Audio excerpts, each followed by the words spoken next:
right, welcome to class, everybody. So one quick announcement, we don't have any class on Monday because it's President's Day. So I hope you guys enjoy the long weekend. And for our class, it's kind of a super long weekend if you have all your homework done, because Tuesday is homework day. So my TA will still be here on Tuesday, but if you're all done with your homework, then our next class will be on Wednesday. So our lesson for today, section 3.6, in my opinion, it's just about as easy as yesterday's class was. So this lesson is all about evaluating functions. So last class, we talked about what a function is, and there's lots of different ways you can represent functions, because a function is basically mapping a group of numbers to another group of numbers. So you can represent that with a whole bunch of ordered pairs like we have here. You could graph those ordered pairs and make a graph, or sometimes we have graphs where there's an infinite number of ordered pairs, like a line or a parabola. You could also represent them with an XY chart like this, where the X represents the input, the Y represents the output. So the main idea of a function, like we talked about yesterday, is that every input goes to exactly one output.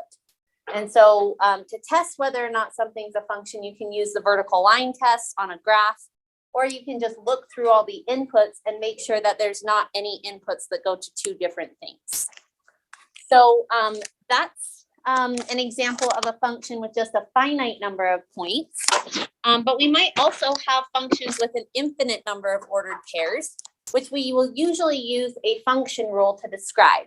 So in this case, we're saying that when you input an X into the function f, the output or the result of that equals X plus 2. And you could put any number in for X. So you could put in a 1 or a 2 or a 3 or negative 12 or a billion or pi, or any number could be put in for X. And so we often use function rules to describe functions where there's an infinite number of points and you don't want to have to write all those points, because obviously writing an infinite number of points would be very tedious.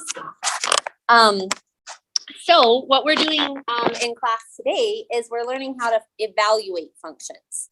So basically, you just need to understand that the notation, whatever is inside of the parentheses, that's your input into the function. And then when you put it into the function f, the output is written as f of 2 in this case. And so if you wanted to find out what f of 2 is, you would plug this number in and you would do 9 times 2 squared minus 1. Because our function rule said that whatever you put in to the function, you square it, then multiply by 9 and subtract 1 to get what the output is. And so in this case, you just use order of operations to simplify that. 2 squared equals 4. 4 times 9 is 36. And when you do 36 minus 1, you get 35. And so the output, when you input a 2, is 35. And you could also express this as an ordered pair, 2, 35, because that's what the function is saying. When you input a 2, you get out a 35. If you need to input a negative number, just make sure that you put parentheses around the thing you're inputting, because you want to square the negative 5, which includes the negative. So you do like negative 5 times negative 5, which would be positive 25. Figure out whatever that is times 9 and subtract 1 to plug in a negative number. So I won't go through and do that whole one, but if you do have a negative number you're plugging in, just put it in parentheses so you make sure that you square that, or like if it was multiplied, that you distribute it correctly. Okay, so on this next one, what this one is asking is it's asking us to find the output when you input a 3, and then you take that and multiply by 7.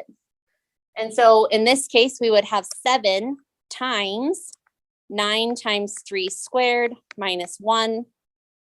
3 squared is 9. 9 times 9 is 81. 81 minus 1 is 80. So this would be 7 times 80. So the 80 is f of 3. But they didn't ask us to find f of 3. They asked us to find 7 times f of 3. And so we'll put like the 80 is the f of 3 part. Then when we multiply by 7, that would equal 560. Now on one like this one, we're not just inputting a single number like we did in these ones. we're inputting the expression a plus 1. And so in that case, that's going to be our input. So we'll have 9 times a plus 1 squared, and then we'll subtract 1 from that. And so to simplify this, I would need to FOIL a plus 1 times itself twice because I have a plus 1 squared. So maybe I'll do that up here of the way. So if I have a plus 1 times a plus 1, a times a is a squared, a times 1 is a, 1 times a is also a, and 1 times 1 is 1. If you combine the a's, you get a squared plus 2a plus 1, and that's what this simplifies to. So I can rewrite this as 9 times a squared plus 2a plus 1, and then I have minus 1 from that, because basically I simplified this to be this polynomial. Then to continue simplifying this, you'd want to distribute the 9 to this entire polynomial.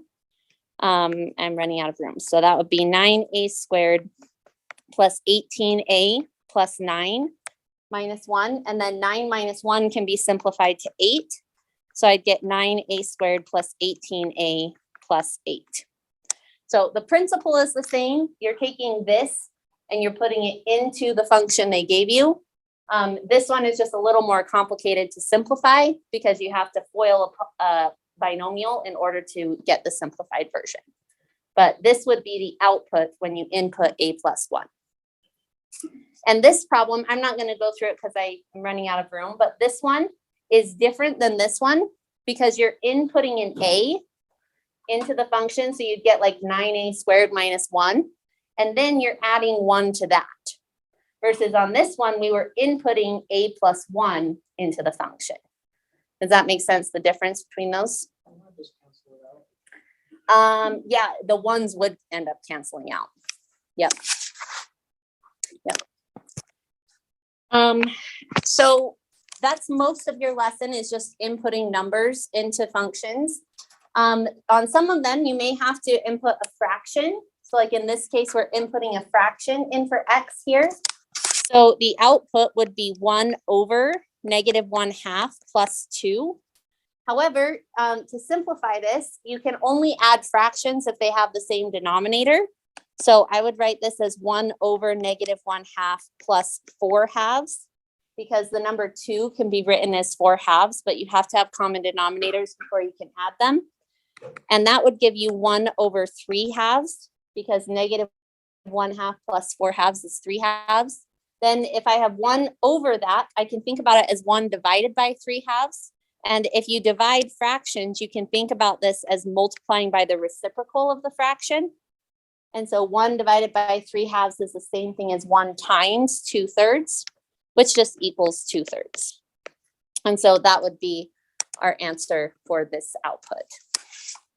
And again, you could express this as an ordered pair if you wanted to, because the input is negative 1/2, the output is 2/3. But on your homework, it will just have like a box that will say like, when you input this, what is the output? So you would just type in 2/3. But that means that this ordered pair is in the function.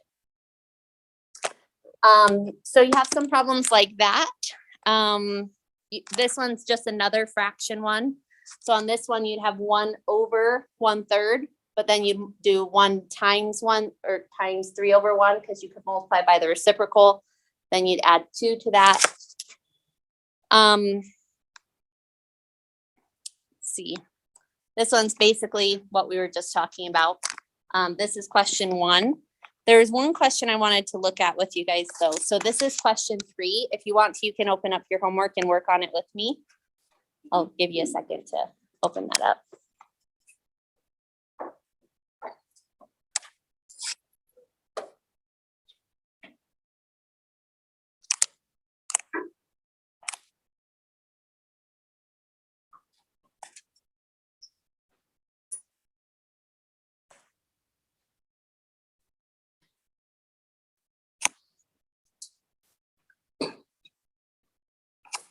Okay, so on question 3, they give you 2 different functions. They give you the function f and the function g. And remember, there's lots of ways you can write functions because they're basically just ways of mapping or matching numbers to each other. So in this case, this one doesn't have a function rule like f of x equals x plus 2 or something like that.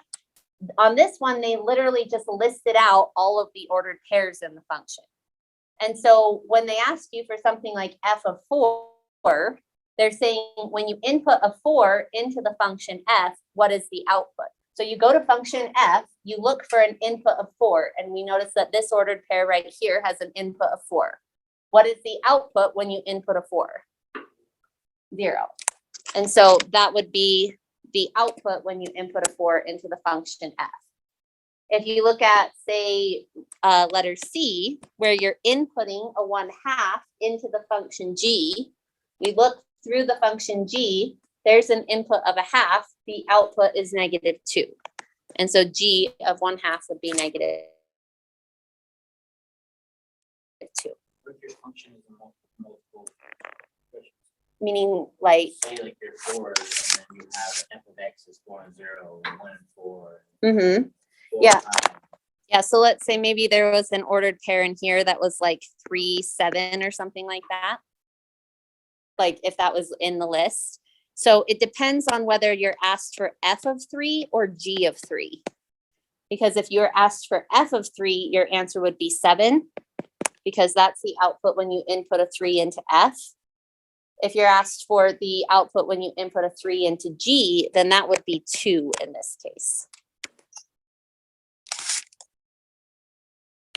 Yeah.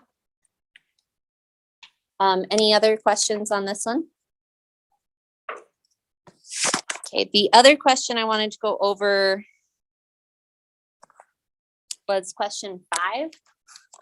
So in question 5, it says, for this function that they give you, find the value of x for which f of x equals x. So basically they're asking you for the solution, or in other words, what makes this equation true. So if I want f of x to equal x, well, I know that f of x equals this stuff. And so I could replace the f of x with -1/4 x minus 3. And I'm trying to find out, when does that stuff equal x? And so you just solve this equation for x. So like I'd multiply by 4 to get rid of this fraction. And that would give you, if I do that, that would give me -x minus 12 equals 4x. And then if I want to find out what x is, it's hard to do that if the x's are on opposite sides of the equation. So I would add x to both sides, which gives me -12 equals 5x. Then to get x by itself, I divide by 5. And so in 12/5 would be the solution to this equation. Because when I plug this number in for f of x and in for x, these two things are equal to each other. And so this would be the solution to the equation. I don't think you need to know this, but this is called a fixed point for the function, because fixed points are when f of x and when the function and the input equal the same thing. So that's question 5.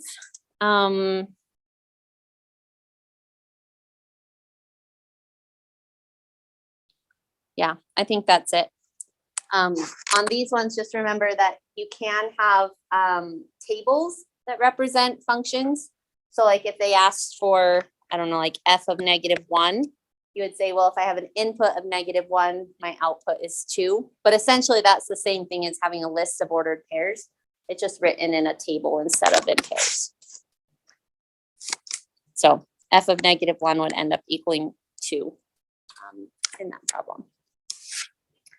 So I'll let you guys work on your homework. And if you have any questions, let me know. Well, actually, let me do a quick check-in. Scale of 1 to 5. How do you guys feel about evaluating functions? Okay, awesome. I'll let you work. And if you have any questions, let me know.